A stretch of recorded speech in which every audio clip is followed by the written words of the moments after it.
ہم نے ایک مرتبہ ایک مینجمنٹ کا کورس کیا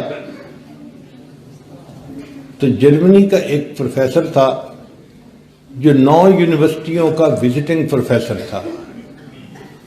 وہ آیا ہمیں وہ کورس پڑھانے کے لیے. پورے ملک کے بہت قابل انجینئرز کو اکٹھا کیا گیا تھا.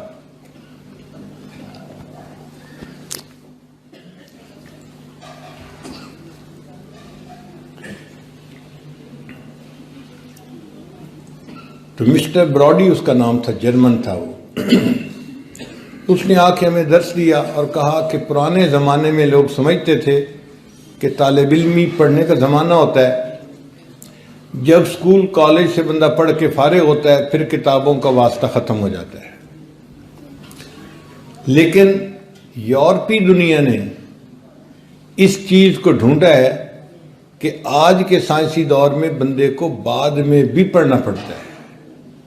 چنانچہ جو لوگ پریکٹیکل انجینئر بن جاتے ہیں ان کو سیمینار اٹینڈ کرنے پڑتے ہیں، کانفرنسیں اٹینڈ کرنی پڑتی ہیں، بلیٹنز پڑھنے پڑتے ہیں، ریسرچ پیپرز پڑھنے پڑتے ہیں تاکہ ان کا علم اپ ڈیٹ رہے. اس نے 3-4 مرتبہ یہی بات کی کہ یورپی یونین اس نتیجے پر پہنچی ہے کہ انسان کو صرف اسکولوں کالجوں میں نہیں پڑھنا پڑتا، پوری زندگی پڑھنا پڑتا ہے، پوری زندگی پڑھنا پڑتا ہے. جب اس نے 3-4 دفعہ یہ بات ریپیٹ کی تو میں نے اشارہ کیا کہ میں آپ سے کوئی بات شیئر کرنا چاہتا ہوں.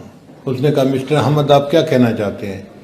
میں نے کہا آپ تو یہ لفظ کہہ رہے ہیں نا کہ یورپی یونین اس نتیجے پر پہنچی کہ بندے کو بعد میں بھی پڑھنا پڑتا ہے، یہ آپ کی بات صحیح نہیں ہے. کہنے لگا صحیح بات کیا ہے؟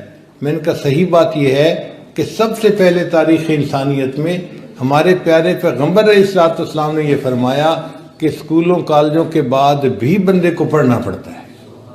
وہ حیران ہو گیا، کہتے تم کیا کہنا چاہتے ہو؟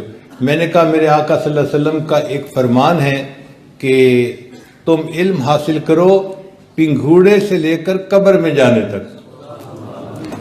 تو تاریخ انسانیت میں پوری زندگی علم کرنے کا کنسیپٹ یہ میرے پیغمبر اسلام کا ہے، تمہارا نہیں ہے. جب میں نے یہ بات اس کو بتائی کہ اطلب العلم من المہد الی اللحد تو وہ حیران ہو گیا. تھوڑی دیر سوچتا رہا، پھر اس نے اپنا بریف کیس کھولا سارے لوگوں کے سامنے اور اپنی ڈائری لا کر مجھے دی اور مجھے کہنے لگا کہ اس کو عربی میں بھی لکھ دو اور اس کا انگلش میں ترجمہ بھی لکھ دو. میں نے لکھ دیا.